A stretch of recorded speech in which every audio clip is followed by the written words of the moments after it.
إن الحمد لله نحمده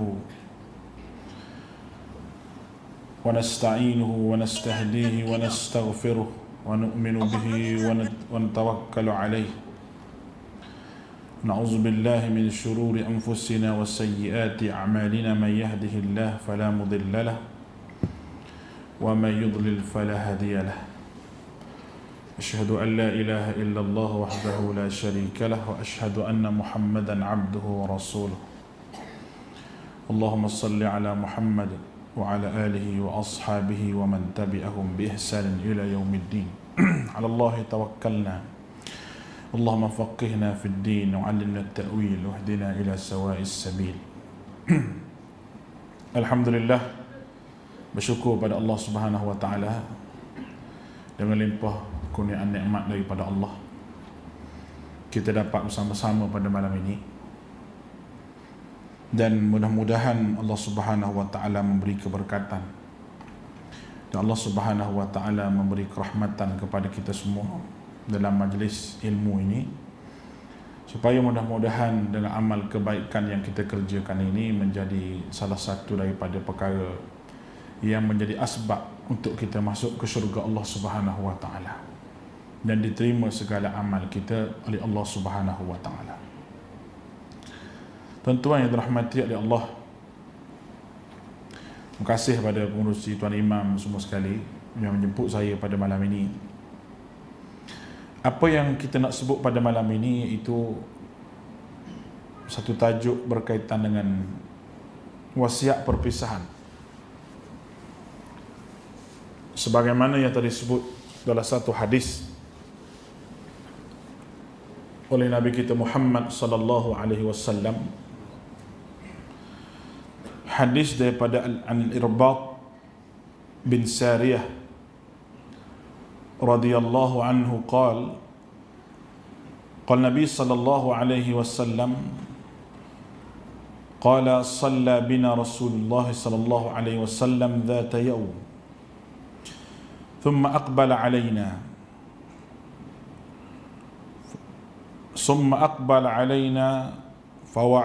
فوعظنا موعظة بليغة ظرفت منها العيون ووجلت منها القلوب. قال قائل يا رسول الله كأن هذه موعظة مودع فماذا تعهد إلينا؟ قال أوصيكم بتقوى الله والسمع والطاعة وإن عبد حبشي فإنه من يعش منكم بعدي فسيرى اختلافا كثيرا فعليكم بسنتي وسنة خلفاء الراشدين والمهديين فعليكم بسنتي وسنة خلفاء والمهديين الراشدين تمسكوا بها وعضوا عليها بالنواجذ وإياكم ومحدثات الأمور فإن كل محدثة بدعة وكل بدعة ضلالة. Hadis ini daripada Irbad bin Sariyah radhiyallahu anhu, bahawa ia berkata, satu hari Rasulullah sallallahu alaihi wasallam salat bersama kami, kemudian beliau menghadap kepada kami lalu memberikan nasihat kepada kami dengan nasihat yang memberi kesan kepada jiwa dan mengalirkan air mata yang berlinangan, buat hati kami menjadi takut. Maka seorang berkata, wahai Rasulullah, seolah-olah ini nasihat dari orang yang akan berpisah, maka apakah engkau wasiat kepada kami ya Rasulullah? Maka Rasulullah sallallahu alaihi wasallam bersabda, aku wasiat kepada kamu agar bertakwa kepada Allah, tetap dengan bertakwa kepada Allah. Tetaplah mendengar dan taat walau yang memerintah kamu adalah seorang budak Habasyah. Sungguh orang yang masih hidup di antara kalian apabila sepeninggalanku, nescaya dia akan melihat perselisihan yang banyak. Maka wajib atas kalian berpegang teguh dengan sunnahku dan sunnah khulafa ar-rasyidin yang mendapat petunjuk, dan peganglah erat-erat, gigitlah dia dengan gerham kalian, dan jauhilah oleh semua setiap perkara yang baru dalam agama, kerana setiap perkara baru itu bid'ah dan setiap bid'ah itu sesat. Hadis ini sahih, rawahu Ahmad dalam musnadnya, rawahu Abu Dawud wa Tirmidzi wa Darimi wa Ibn Hibban dalam sahihnya, dan beberapa riwayat-riwayat yang lain lagi. Baik. Yang pertama sekali, Rasulullah sallallahu alaihi wasallam memberi nasihat kepada para sahabatnya dengan nasihat yang cukup berkesan di hati sahabat. Dan memang jiwa sahabat, jiwa yang nak mendengar nasihat, dan apabila Rasulullah sallallahu alaihi wasallam bagi nasihat,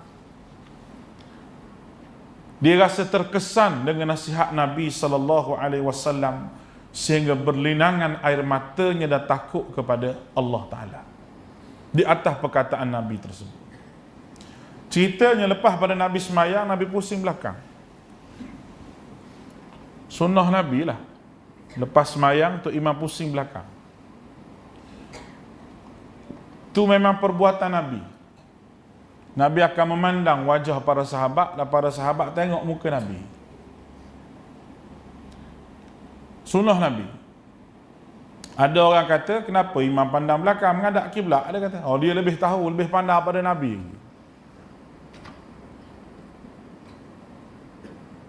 Dia kata jenis mazhab menghadap matahari naik. Ada sampai begitu. Sebab jahilnya dia pasal sunnah Nabi SAW. Jahil, tak tahu. Imam bila sudah semayang, memang bukan sekali perbuatan Nabi begitu. Boleh kata tiap-tiap kali. Nabi pusing belakang, Nabi tengok muka para sahabat. Para sahabat tengok muka Nabi. Kalau kita nak ikut Nabi SAW, Nabi tak wirid kuat, Nabi pusing belakang, Nabi tengok muka sahabat, imam pun pusing belakang. Sebab nak ikut Nabi SAW, maka dapat pahala sunnah. Setengah tempat imam tak pusing, maka astagfirullah, astagfirullah gitu. Dah lah wirid kuat, wirid setiap kampung dengar. Makmum tidur semua, speaker je kuat. Nah, dia tak amal sunnah Nabi SAW. Kalau tengok perbuatan Nabi, Nabi pusing belakang, Nabi sebut nasihat. Dan nasihat Nabi itu boleh mengalirkan air mata kami. Dan Nabi SAW mengatakan, memberi nasihat kepada sahabat. Kemudian sahabat kata, ya Rasulullah, ka'anna hadhihi maw'izatun muwaddi'in, famadha ta'hadu ilayna? Ya Rasulullah, nasihat ini seakan-akan nasihat yang akan berpisah kita berdua. Sebab tu kita pilih kata wasiat perpisahan. Sahabat-sahabat kata nasihat ni macam nasihat orang nak mati.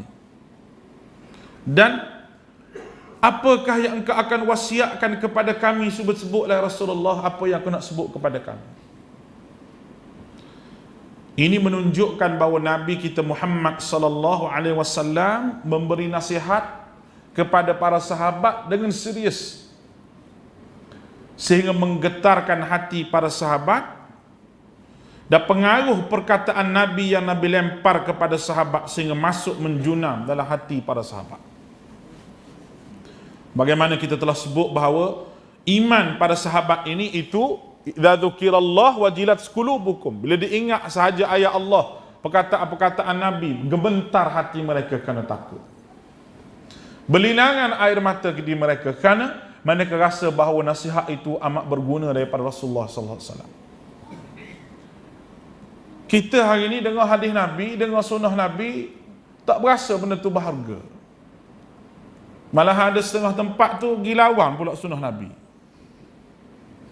Lawan pula. Kita suruh buat sunnah Nabi, bukan suruh buat benda-benda yang Nabi tak buat. Suruh ikut garis panduan yang mana Nabi suruh buat begitu. Dia tak buat juga. Punya nak lawan, siapa buat demonstrasi? Bukan negeri sini, Venezuela punya cerita. Sampai tahap begitu. Apa natijah, apa sebab, kita pun tak tahu. Adakah jiwa mereka sebagaimana sahabat? Tidak. Sahabat dengar nasihat daripada Nabi, dan benda yang mari daripada Nabi mereka rasa sangat berharga. Ibarat ketulan emas yang keluar daripada mulut Nabi SAW. Apabila mereka menerima sahabat, apabila mereka menerima nasihat daripada Nabi. Ini jiwa para sahabat yang kena ada dalam jiwa kita. Sebab apa Nabi beri nasihat? Kerana kata dia ad-dinun nasihah. Kerana agama itu nasihat. Sebagaimana sabda Nabi SAW, ad-dinun nasihah, agama itu nasihat. Nasihat, agama adalah nasihat. Maka sahabat bertanya, untuk siapa ya Rasulullah nasihat itu? Qala liman? Nabi kata, untuk Allah dan Rasul. Untuk Allah, kitabnya, Rasulnya, dan wa'immatil muslimin, pemimpin kaum muslimin atau mukminin, dan bagi kaum muslimin pada umumnya. Nasihat merupakan hak orang muslim kepada muslim yang lain. Rasulullah SAW sebut kepada para sahabat nasihat-nasihat yang baik. Dan para sahabat, Allah Ta'ala beri kelebihan kepada dia. Dia dengar perkataan Nabi, dia ingat dan dia catat. Itu kelebihan para sahabat. Allah Ta'ala nak programkan agama ini sampai kepada umat akhir zaman dan hidayah ini terjaga. Allah Ta'ala jaga kepala para sahabat ni, pemikiran para sahabat. Allah Ta'ala bagi kepada dia apa yang Rasulullah ajar, dia ingat. Dan dia rasa nak amal. Itu kelebihan yang Allah Ta'ala bagi kepada dia. Benda ini diprogramkan oleh Allah Ta'ala untuk menjaga kesucian agama ini sehingga sampai kepada kita. Oleh kerana itu kita sebut banyak kali dah, benda hak sahabat tak buat, tak payah duk buat. Sahabat lebih faham daripada kita lagi. Kita duk buat benda hak sahabat tak buat ni rugi. Tipu syaitan. Betul ke tipu syaitan? Selawat hak sahabat tak selawat, amal hak sahabat tak amal. Maka kita nak cari siapa lagi petunjuk, sebab dia hak paling dekat dengan Nabi. Dia tengok Nabi dah, sahabat ni bukan macam kita. Bukan macam kita. Hatta sahabat yang paling rendah martabat dia di zaman Nabi SAW, nama Ma'id yang mari mengaku berzina depan Nabi. Tapi dia sahabat. Dia tidak kufur. Cuma dia berdosa dengan Allah. Dan Nabi hukum dia. Dengan hukum sebab dia mengaku dan dia diampunkan dosa oleh Allah. Dia sahabat. Hak paling rendah lah tu kira tu. Tapi dia tetap mulia lebih pada tok wali yang paling besar di zaman kita pada hari ini. Tiba-tiba hari ni ada orang mendabik dada, dia buat amal lebih pada para sahabat. Apa? Dia buat amal hak nak sahabat pun tak buat. Dia duk buat. Kita pun tak tahu ke mana dia nak pergi. Kalau dia faham, siratal ladzina an'amta alaihim. Kita minta ihdinas siratal mustaqim. Siratal mustaqim itu jalan sunnah Nabi itu. Jalan sunnah Nabi, jalan tauhid. Sebab tu kita kata ihdinas siratal mustaqim. Kita duk minta hari-hari dengan Allah Subhanahu wa taala. Lepas tu huraian kepada siratal ladzina an'amta alaihim. Jalan kau beri nikmat kepada mereka. Siapa dia? Dihurailah surah An-Nisa ke surah apa? Minan nabiyyina was-siddiqina wasyuhada'i was-salihin. An-nabiyyina was-siddiqin. An-nabi golongan nabi, siddiqin, syuhada, salihin. 3 golongan ni semua para sahabat. Dia yang membenarkan keimanan, dia pertama menjadi orang yang soleh, dia menjadi pertama generasi yang terbaik, semua para sahabat. Berarti orang buat benda bid'ah ni, apa guna dia sebut ihdinas siratal mustaqim? Dia minta dengan Allah Ta'ala, tapi dia cari jalan lain. Dia tak jumpa jalan sunnah. Kalau dia duk minta dengan Allah, tapi dia duk cari jalan yang lain. Boleh faham ni? Apa guna dia sebut ihdinas siratal mustaqim? Dia minta dengan Allah. Sebab dia tak faham apa dia siratal mustaqim tu, dia tak faham. Jalan yang betul, yang lurus, dan jalan itu an'amta alaihim. Orang beri nikmat, Allah Ta'ala beri nikmat kepada mereka. Itu golongan Nabi, mesti ikut Nabi. As-siddiqin, golongan yang pertama, benar keimanan dia, itu golongan para sahabat. Bukan golongan munafik. Karena munafik, dia hanya beriman di mulut, tapi hati mereka tak beriman. Itu munafik. Di zaman Nabi SAW pun ada munafik. Zaman sampai kiamat pun golongan munafik ni ada. Dah kalau kita nak kasar sikit lagi, kita kata, hak suka buat bid'ah ni golongan munafik juga. Tu nak main kasar lah tu. Ke macam mana? Ke tak setuju, tak punya pasal, malam ni saya ceramah, tuan-tuan dengar lah. Kalau rasa tak puas hati, tuan-tuan balas pula malam esok. Tak pelik benda tu. Bismillah. Sebab apa? Sebab dia kata ihdinas siratal mustaqim, asyhadu an la ilaha illallah wa asyhadu anna Muhammad Rasulullah, tapi dia tak ikut Nabi. Keiman dia kena ada tasdiq biqalbi, iqraru bil lisani wa amalun bil arkan. Iqraru bil lisan, dia mengucap dua kalimah syahadah, dia mengaku Nabi Muhammad sebagai nabi dia. Wa amalun bil arkan, dia amal dengan rukun, dia sembahyang, dia puasa apa, tapi tidak ada tasdiq biqalbi. Membenar dalam hati itu tidak ada. Sebab apa dia buat benda bid'ah? Benarlah hati macam mana? Adakah sah syarat iman dia? Tak fikir sendiri je. Dia mendakhilah.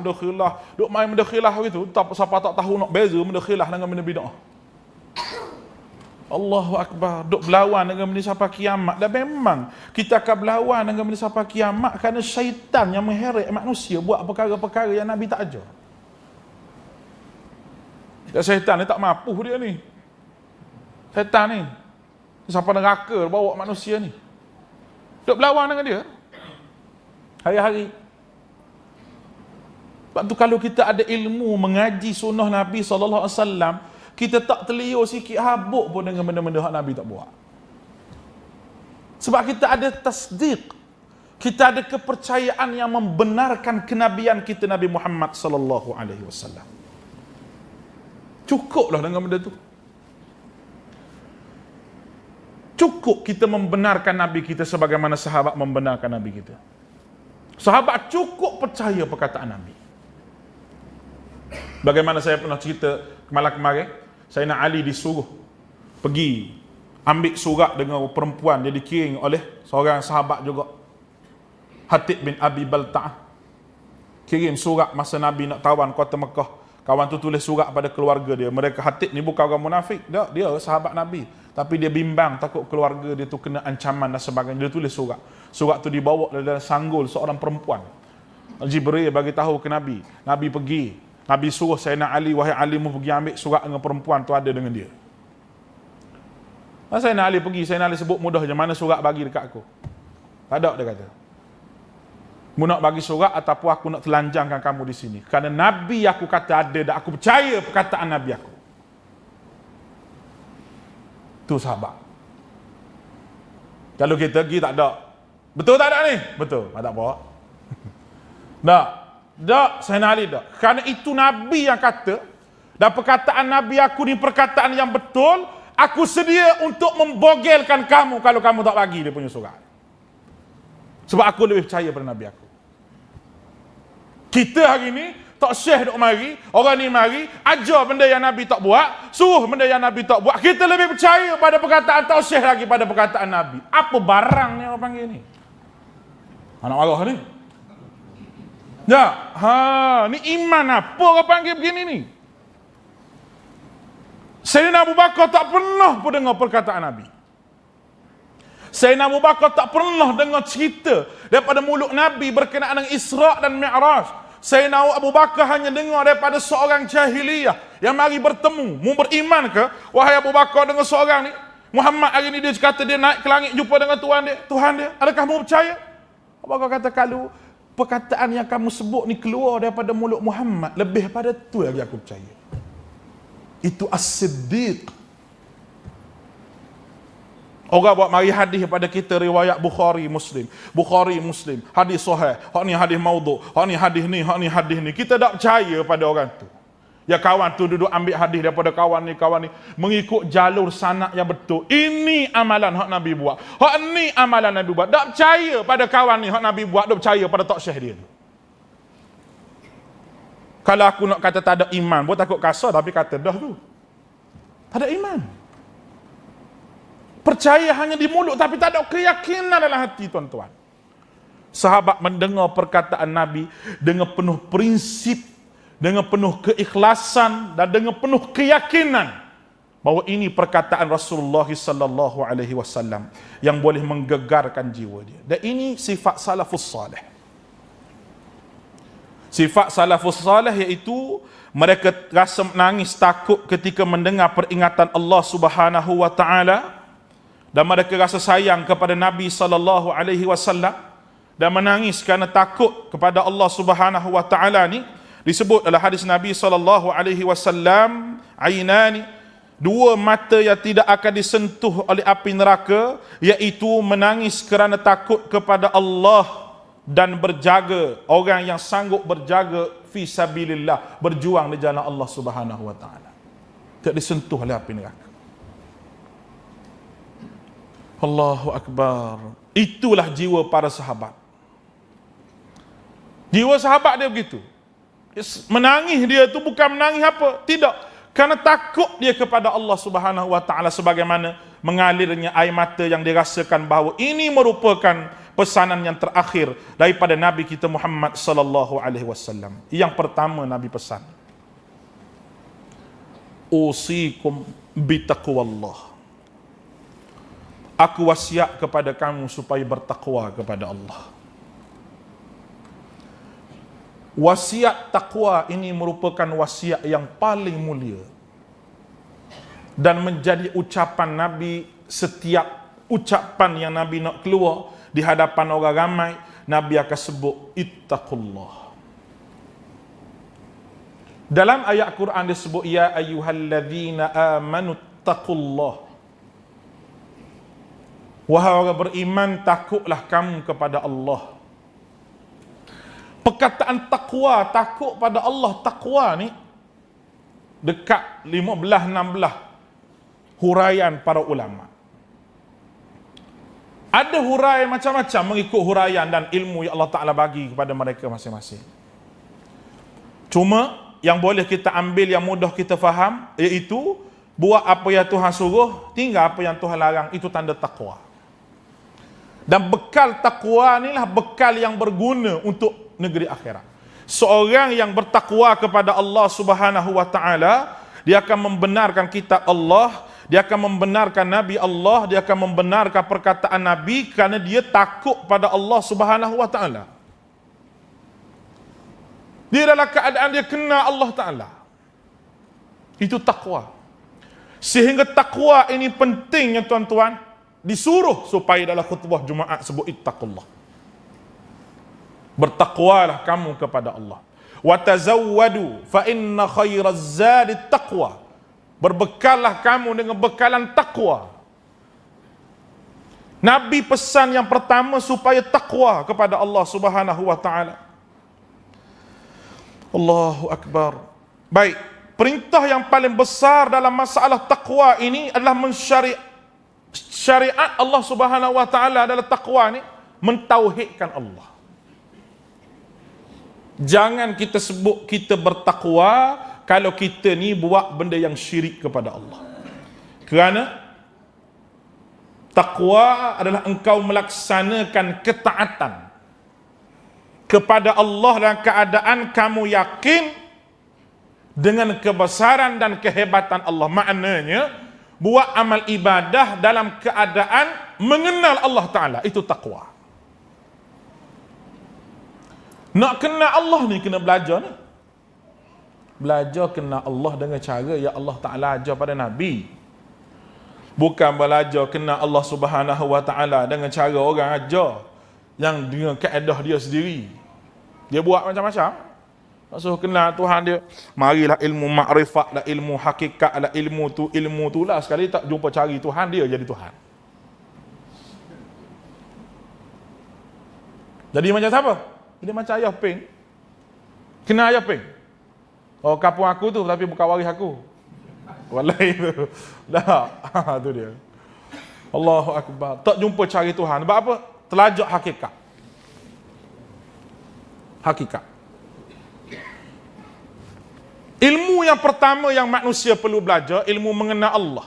Dan nak kenal Allah Subhanahu wa taala ni cukup dengan syariat Al-Quran, manusia boleh kenal Allah. Ngaji tauhid, belajar tauhid berdasar pada Al-Quran dan hadis Nabi. Bukan mengenal Allah guna ilmu falsafah. Ilmu falsafah ni ilmu akal. Ya tak nampak Allah Ta'ala, nampak akal manusia, lagi fikir, lagi pening, lagi fikir, lagi pening. Kita dalam bab tauhid ni, kita dah minta percaya kepada Allah Ta'ala. Dengan ilmu, dengan yakin pada Allah. Tu je bendanya. Tak payah sepatutnya manusia nak kenal Allah ni sebab ada Quran. Kenal Al-Quran, kenallah Allah Ta'ala. Ayat Quran ni boleh kata 90% bab tauhid. Ada Allah, Allah Ta'ala buat akhirat. Ada Allah Ta'ala buat akhirat, balasan nikmat, ganjaran nikmat syurga, azab api neraka. Tu tauhid tu. Ni nak kenal Allah Ta'ala. Ni dak nak kenal Allah Ta'ala, belajar ilmu ni, baca sekalian-sekalian, buat begini. Lepas tu baca hak ni, hak dia suruh baca, hak dia suruh apa tu, semua benda Nabi tak ajar. Syaitan pun mari melekat di jiwa dia. Benda yang kita buat, hak Nabi tak ajar ni, confirm syaitan mari dekat kita, tuan-tuan. Confirm saya kata. Sebab tu amal banyak pun syaitan duk tunggu. Amal banyak dah. Orang Kelantan kata semayang ni bekok dahi-dahi. Solat kita ni, sakit lutut-lutut solat. Tapi duk kawan dengan syaitan situ. Sebab apa? Solatlah keadaan tidak kenal Allah. Tidak ada ma'rifatullah. Kelazatan sembahyang tu tak rasa. Hak tu rasa sembahyang nak cepat sudah tu. Nak cepat sudah. Untuk imam baca panjang, mangkuk tu imam ni. Tak? Untuk imam sujud lama ke, rokok lama ke tu imam ni macam dia seorang je nak sembahyang. Macam kita ni tak ada kerja, macam dia seorang je pencin. Kita pencin pun ada kerja, duduk ni. Terus sebut pada tu imam, tengok sembahyang tu. Mari masjid dah, kena tipu setan juga. Kerana dia tak tahu dengan siapa hak dia duduk menghadap. Puncanya situ je. Boleh saya katakan orang yang semayang begini ni, orang semayang tapi mengenal Allah tu tak ada. Tak lazat lah semayang dia. Tak lazat. Tak rasa nikmat. Betul? Kalau dia kenal siapa dia, hak duduk depan dia ni, Allah Ta'ala. Hak beri makan kepada dia. Hak beri segala-gala kepada dia. Hak mengkabulkan segala hajat dia. Segala permintaan dia. Hak wa na'lamu ma waswisu bihi nafsu. Wa nahnu aqrabu ilaihi min hablil warid.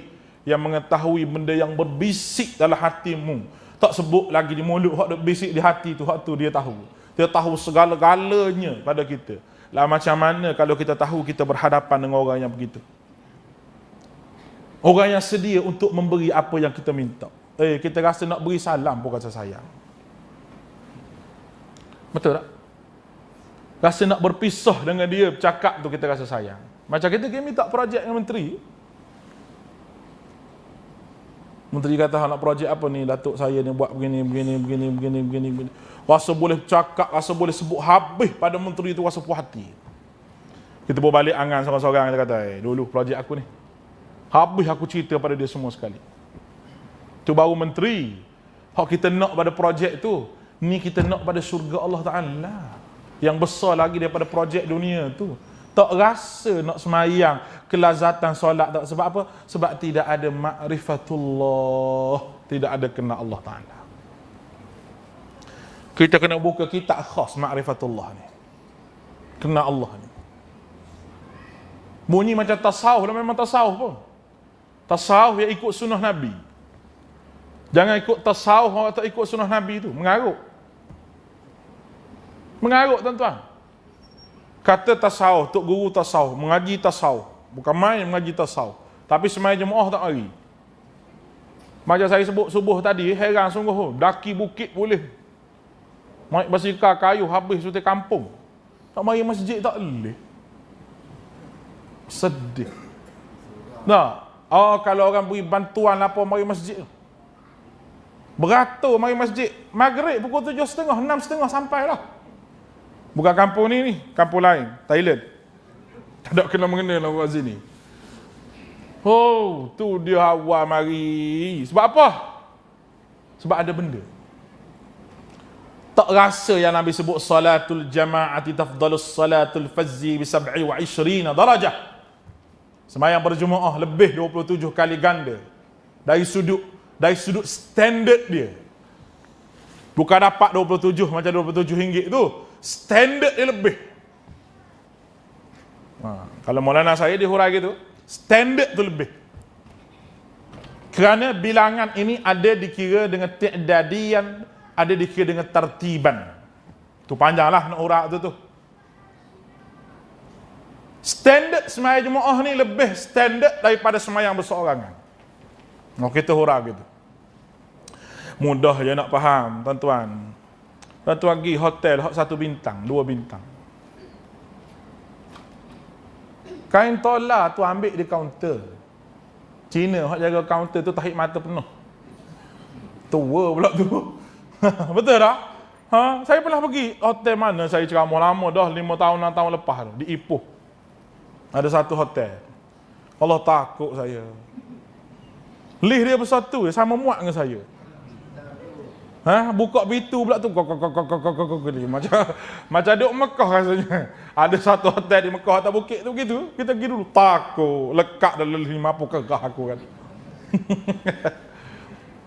Minta kain tuala, minta towel minta di situ. Sabun pun dia bagi sabun tu. Macam sabun orang mandi mayat tu. Takut nak mandi. Sebab kita tengok sabun tu dia bagi pada orang mandi mayat. Tu dia, hotel 1 bintang. Tapi hot 6 bintang kalau dia Abu Dhabi mana tu. Pernah pergi tak tuan-tuan? Hot jaga pintu hotel tu kain belah. Daripada paha sampai ke bawah ni. Jalan nampak betih lip lah. Piyah duk gini. Transit situ nak pergi ke Mekah. Pergi buat umrah Abu Dhabi dulu. Kacau sungguh. Pak cik tu pun tengok kecil manis turun. Dan dah turun kecil manis tengok perempuan gitu. Dah, ahlan wa sahlan dia kata. Selamat datang, welcome. Dia senyum tu kat Allah. Jenera tidur di hotel tu. Sampai naik kapal terbang pun lambat. Tu baru senyum tu. Dah duduk pak cik. Lepas dia suruh duduk tu, dia bagi air, kita tak minta. Fresh orange lagi bagi. Aku tengok pak cik tu terketar-ketar ambil air tu. Bini ada sebelah, bini jeling. Bang, kecil manis tu dia kata. Dah, dia boleh. Orang bagi air ke dia senyum. Sebab apa? Standard dia tinggi. Sembahyang di masjid ni, standard dia lebih. Tapi tak rasa apa. Standard lebih apa? Mari masjid. Parking motor di situ, masuk, sembahyang. Tak rasa benda tu lebih. Sedangkan apabila kita menerima satu kad jemputan daripada pihak pembesar, istana dan sebagainya, kita persiapkan baju kita, kita gosok, nak pakai baju macam mana, sebab apa? Istana panggil. Ni Allah yang panggil. Allahu Akbar, Allahu Akbar. Panggil dengan panggilan yang paling hebat sekali. Kita gembira je Nabi suruh takbir. Betul tak? Apabila kamu gembira, Nabi kata fakabbarahu, kamu takbir. Lepas tu apabila kita gaya, kita tak tasbih, kita takbir. Allahu Akbar, la ilaha illallah, wallahu akbar walillahil hamd. Kita takbir. Sebab apa? Sebab kita gembira. Dan Allah Ta'ala suruh gembira. Gembiranya Allah nak berjumpa dengan hamba dia yang nak kepada dia. Dia suruh Bilal lauka azan. Dan bila kita dengar azan, iza sami'tumun nida yaqulu misla ma taqulu muadzin. Apabila kamu mendengar an-nida, seruan azan, kamu katalah sebagaimana apa yang disebut oleh muazzin. Allah panggil jawab azan. Allah Akbar, Allah Akbar. Tanda kita sedar benda tu, bahawa Tuhan panggil, satu jemputan telah pun sampai kepada kita. Kita tak rasa jemputan tu hebat. Sebab apa? Ni. Sebab ni. Nak tahu apa ni Ustaz? Sebab hati tak tersentuh dengan sebut nama Allah Ta'ala sebagaimana sahabat tersentuh ni. Tak rasa apa. Dengar azan 4-5 kali pun duduk begitu, relax. Minum kopi. Tak. Kalau orang tua-tua sikit duduk golong daun, rokok daun. Golong gitu duduk, tengok jam. Oi, lewat Zuhur sekarang. Dia kata, dia nak pergi masjid, dia lewat Zuhur situ. Dah, ada kata Zuhur dah. Masak nasi tak lagi. Macam nak minta kedarah kan. Zuhur, masuk Zuhur ingat nak minta kedarah. Zuhur ingat minta kedarah. Dia tak rasa bahawa jemputan khas sebagaimana sampainya surat yang berwarna kuning jemput dia mari makan di istana. Nampak tak? Surat warna kuning sampai jemput mari makan di istana. Oh, suka kita kalau boleh surat. Cuba tuan-tuan bayang. Mana perasaan kita? Hak kita kata la ilaha illallah Muhammadur Rasulullah. Hak kata takwa pada Allah Subhanahu wa taala. Tidak ada sebenarnya. Kita sanggup menipu dengan Allah Taala. Kita kena letak diri kita ini di atas stand yang betul apabila memahami agama ini. Akidah yang betul, yang tidak akan goyang sama sekali. Orang nak kata apa katalah. Mati pun kita sanggup sebab akidah betul. Mati pun sanggup sebab akidah betul. Orang hari ni tuan-tuan rahmat, bab akidah ni dia tak cara mana, dia tak hingga langsung. Lepas tu hidup dia tidak ada panduan yang betul. Semayang dia tak rasa apa, baca Quran tak rasa apa, zikir tak rasa apa, wirid tak rasa apa. Macam orang pahit lidah demam, makan apa-apa pun tak rasa. Dah, makan nasi air pun tak rasa, makan tak rasa apa. Bau pun tak kadang-kadang sesema pula. Kita takut hati kita gitu. Sebut Quran pun tak rasa, semayang dah pun tak rasa, baca apa pun tak ada rasa apa. Duk buat benda-benda Allah Ta'ala larang situ, duk hati ni duduk berkecamuk dengan dunia situ. La haula wala quwwata illa billah. Baik, itu yang pertama, takwa pada Allah. Yang kedua, wasiat Nabi, as-sam'u wa ta'ah, dengar dan taat. Mendengar dan taat di sini walaupun yang memerintah kamu itu seorang abdan habasyian, seorang hamba abdi Habsyah. Mungkin kena dengar perkataan dia. Apa maksud Nabi SAW?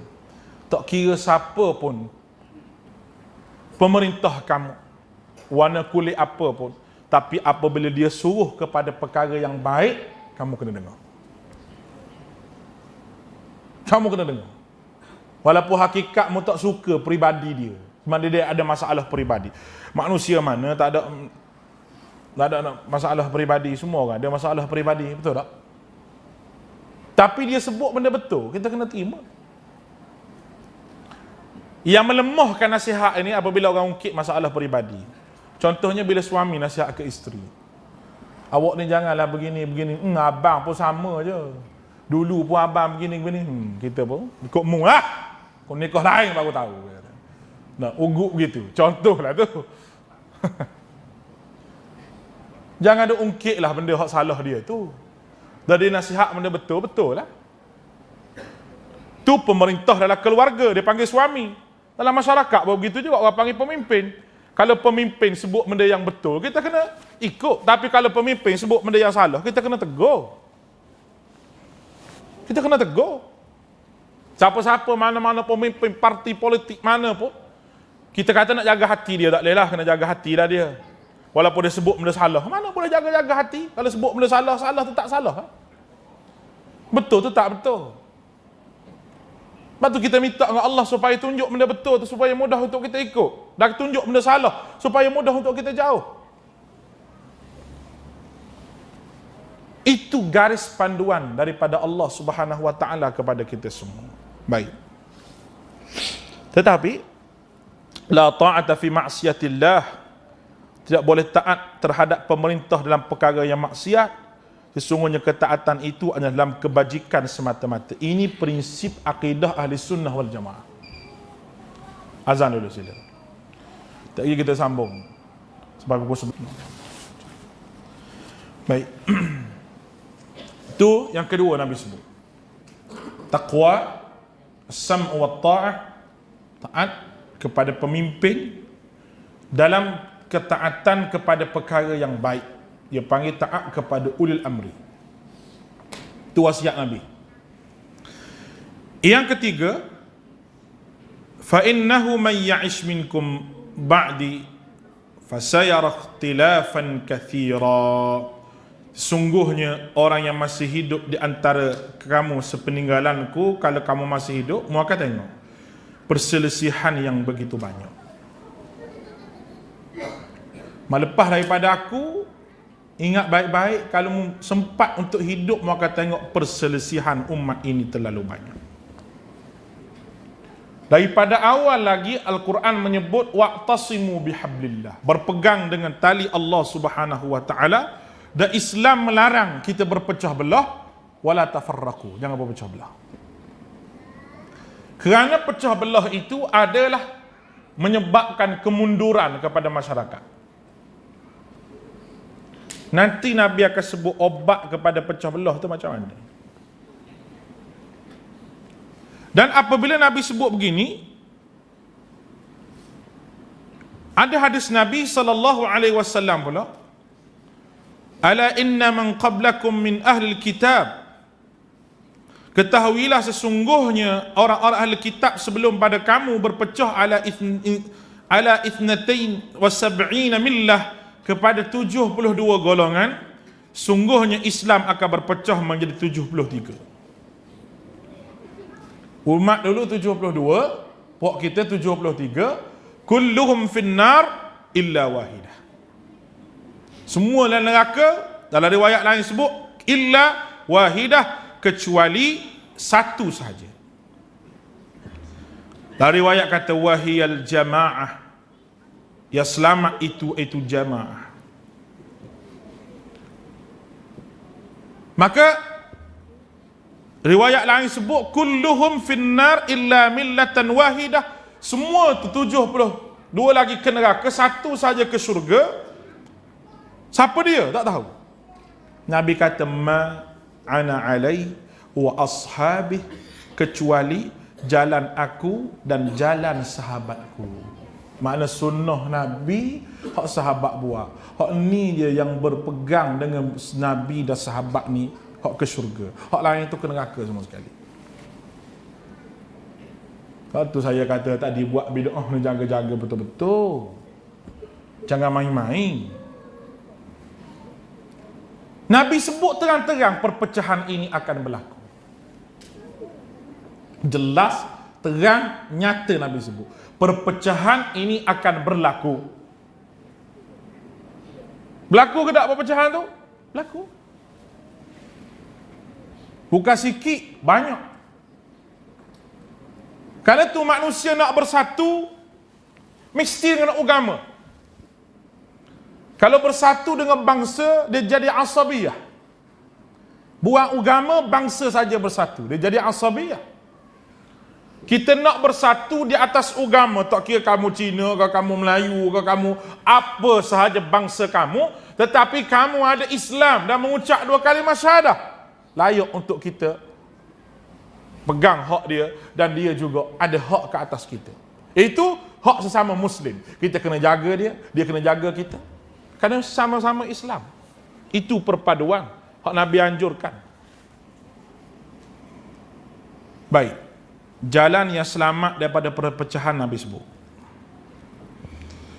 Lepas Nabi sebut begini, wasiat 2-3 perkara, Nabi sebut banyak perpecahan kamu kena ingat wahai sahabat, kecuali orang ni ma'ana alaihi wa ashabi. Cara dia macam mana? Fa'alaikum bisunnati wa sunnati khulafa'ir rasyidin wal mahdiyyin. Maka wajib atas kamu berpegang teguh dengan sunnahku dan sunnah khulafa'ir rasyidin. Nabi SAW perintah kepada kita berpegang teguh dengan sahabat, dengan sunnah khulafa'ir rasyidin. Lepas daripada peninggalan Nabi, hak banyak sekali khilaf di antara umat ini, kamu pegang dengan sunnah. Sebab sunnah sama je. Mana-mana tempat pun buat begitu. Dia tak akan lari daripada tu. Cara pelaksanaan tu mungkin lain-lain, tapi cara untuk memahamkan hadis itu Sama. Walaupun kita ada 4 mazhab, bukan makna pecah kepada 4, tidak.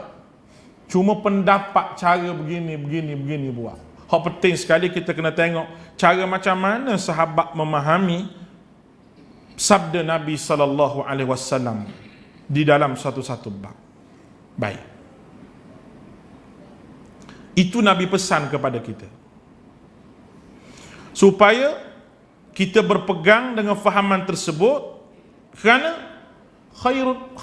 khairun nas, Nabi sebutlah hadis lain, sebaik-baik manusia pada masa aku, summal ladzi, kemudian yalunahum, lepas daripada aku, zaman sahabat, kemudian lepas daripada itu zaman tabi'in dan zaman tabi'ut tabi'in. Ni kurun yang terbaik. Zaman Nabi itu zaman Nabi, sahabat, lepas pada Nabi tabi'in, kemudian tabi'ut tabi'in, anak murid kepada tabi'in. Ni zaman yang diiktiraf oleh Nabi sallallahu alaihi wasallam. Nabi kata addu 'alaiha bin nawajid, gigit sunnah itu dengan gerham kamu. Sabda Nabi kiasan Nabi bagi supaya kita berpegang kuat kepada sunnah, kepada manhaj ini di saat banyaknya timbul fitnah syubhah kepada akidah ini. Nabi suruh kita pegang. Di saat orang benci pada sunnah, orang tak mahu pada sunnah. Allahu Akbar. Memang sikit lah nak pada sunnah ni. Sikit sangat. Sebab apa saya kata gitu? Sebab ramai hak lawan. Kalau buat sunnah Nabi, ramai hak lawan. Sebab apa dia lawan? Yang pertama sebab bercanggah dengan apa hak dia buat selama ni, ataupun bercanggah dengan adat dia, bercanggah dengan nenek moyang dia, bercanggah dengan macam-macam. Yang dia kira hak dia buat tu betul lebih pada hak Nabi ajar. Jadi susah lah. Ustaz hak mari mengajar pun nampak macam kena ikut dia juga. Macam mana Pak Cik? Ustaz nak mari mengajar tu, dia sebut ustaz, masjid jangan sebut begini, jangan buat begini, jangan buat begitu, jangan sebut begini. Jadi hak dia suruh sebut tu hak Nabi suruh sebut, hak dia tak bagi sebut tu hak Nabi suruh sebut. Tiba-tiba ustaz tu tak apalah, insya-Allah lah kita tak sebut lah, insya-Allah lah dengan ustaz tu sendiri ikut orang kampung. Baik ustaz tak payah pergi mengaji, jauh-jauh ustaz pergi mengaji, balik Mesir, balik Jordan, balik Madinah, balik-balik kena ikut orang kampung. Apa barang? Orang muda-muda sebut gitu dah. Tak ada guna pergi mengaji jauh-jauh, balik kena ikut orang kampung kena ikut kita. Tak boleh dia kata, sebab bercanggah dengan orang kampung ni. Orang kampung ni duk amal begitu lama dah. Kalau begitu Nabi tak berdakwah lah tuan-tuan. Sebab apa duk bercanggah dengan campur jahat duk buat selama ni. Tapi tak, Nabi teruskan sampai terima tentangan dan rintangan. Bukan nak pecah belah, tidak. Orang kata nak pecah belah, sebab kena tipu ke syaitan. Syaitan kata jangan ikut dia. Oh, ikut dia pecah belah lah. Masjid tu habis pun pecah dua lah kalau ikut dia. Syaitan nak sebut gitu tu. Sedangkan duduklah keadaan begitu tu, keadaan hak Nabi tak ajar tu, itu sebenarnya tipu daya yang merugikan manusia sampai akhirat baru manusia tahu itu tipu daya syaitan. Ada satu perkataan Al-Quran, zayyana lahumus syaitanu a'malahum. Allah Ta'ala sebut syaitan yang hias amalan dia. Bermakna dia buat amal tak? Dia buat amal. Tapi syaitan duk bagi perhias, bagi comel sikit, bagi letak bedok, letak gitu apa supaya jadi comel amalan tu. Pada amalan tu Nabi tak ajar apa. Mari ustaz lain kata tak bolehlah, kita kena balik pada sunnah. Kita kena buat begini. Ustaz ni tak boleh pakai ni, ustaz ni Wahabi ni kata. Oh, sedap mulut dia. Tak boleh pakai, ustaz ni tak boleh pakai. Oh, dia ni tak boleh. Dia buat, dia kata tu benda yang orang marah. Dia kata tu orang kampung pun tak boleh terima, sebab orang kampung duk buat lama lah tu. Takkan pok-pok kita semua masuk neraka. Nak masuk neraka, nak masuk syurga tu bukan tentu ketentuan ustaz tu. Allah Ta'ala maafkan dia kalau dia buat dalam keadaan tak tahu. Kita harap-harapkan begitulah Tuhan ni. Jangan kita duk kira Tuhan kita lebih pandai kira lebih pada Allah Ta'ala. Wa kafa bina hasibin. Tuhan kata aku yang pandai hisab, aku yang pandai hitung, aku yang pandai kira. Allahu Akbar. Letih tuan-tuan. Sungguh letih. Nak bawa sunnah Nabi, Nabi rasa macam mana kita tak tahu. Sebab tu kalau tidak ada amalan dalaman untuk bawa apa yang Nabi bawa ini, memang kita down semangat kita. Dah mari-mari, orang kampung tu ajar begini. Saya pernah lah nak pergi ceramah. Ustaz tak boleh sebut ni, tak boleh sebut ni, tak boleh sebut ni, tak boleh sebut. Dan sekali saya kata, biarlah panggil orang lain lah. Sebab saya nak sebut. Hak tuan sebut tadi, tuan pengurusi sebut tadi, semua hak saya nak sebut. Jadi bila tuan pengurusi tak bagi saya sebut, tuan pengurusi panggil ustaz lain. Senang je. Dah, oh kerah ustaz. Memang kena kerah. Memang kena buat begitu. Sebab apa? Awak panggil saya, awak kena dengar apa yang saya nak sebut. Awak panggil saya, awak kena dengar apa yang awak sebut. Dan awak sebut penyakit kampung awak, pandailah saya nak berubat macam mana. Kalau boleh ubat tu, bangun selalu. Kalau tak kena dengan ubat tu, kena sekali mampu kerah. Dua tu je.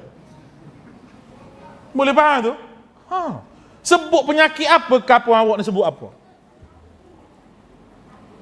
Kita bolehlah berubat macam mana, baca ayat Quran. Ayat Quran ni pengobat yang paling baik. Kalau kampung tuan-tuan ni ada masalah macam-macam. Masalah malah mari masjid. Bukan kampung ni lah, kampung lain. Nah. Pandailah saya sebut, macam saya sebut tadi.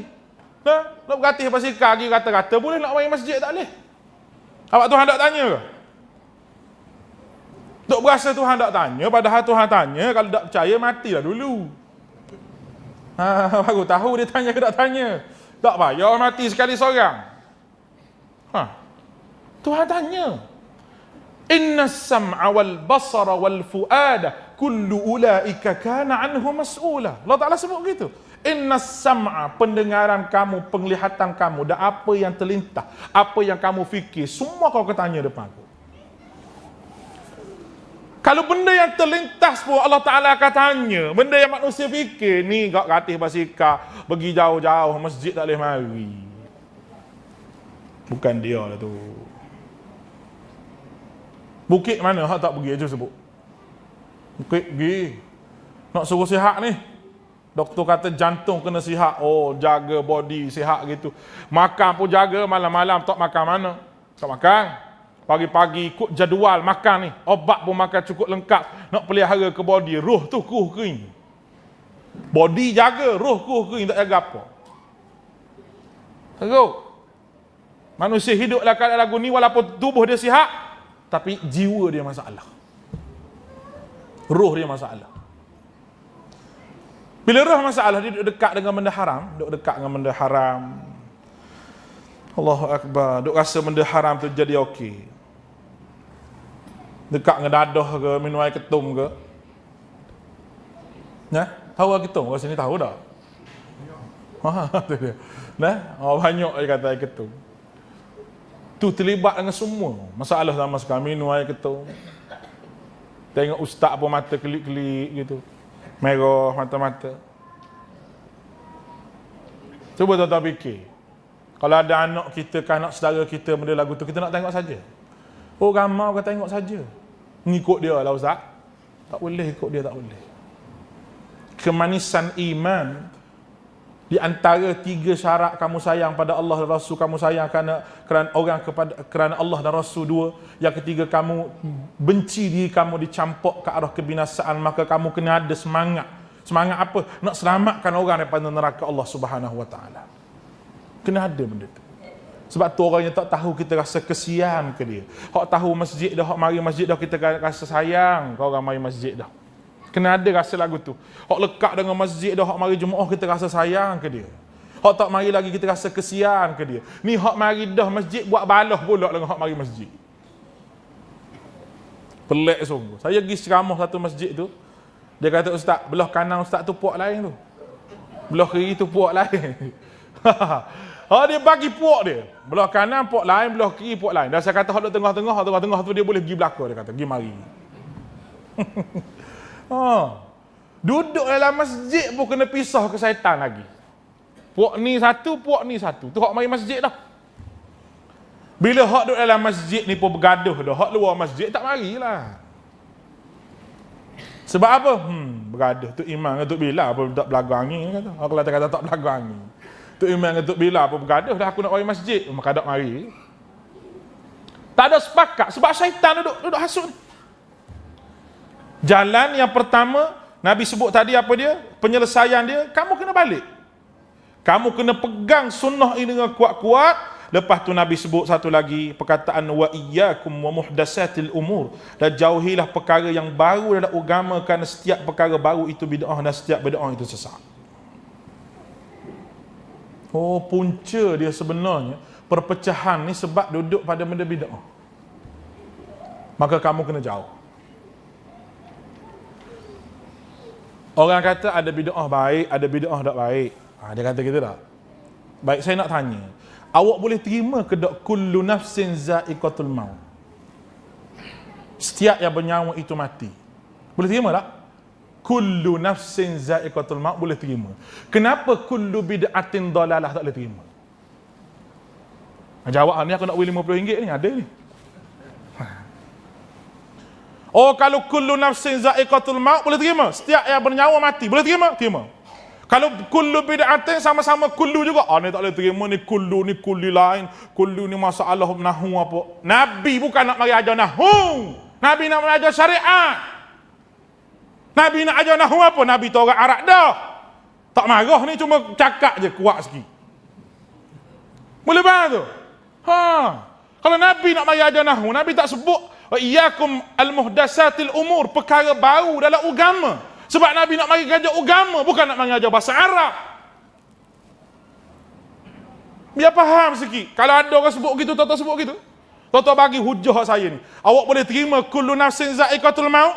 Boleh. Awak boleh terima kullu man 'alaiha fan wa yabqa wajhu rabbika dzul jalali wal ikram? Boleh terima? Boleh. Kenapa tak boleh terima kullu bid'atin dalalah? Sedangkan sama-sama kullu. Hak ni memang tak boleh jawab. Memang dia bayar air kita, bayar roti canai. Selesai gitu.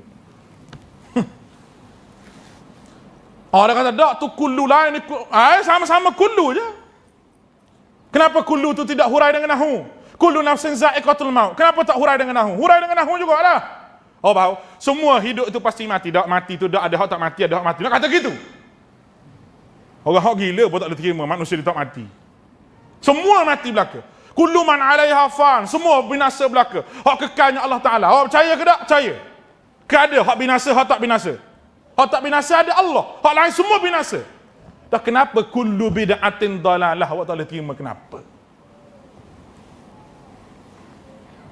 Tanya hak tu, selesai masalah tuan-tuan. Saya rasa tuan-tuan faham dah tu. Cakap kuat dah tu, tak faham lagi aku tak tahulah. Nak bagi makan apa? Nak bagi pula? InsyaAllah kita bagi pula.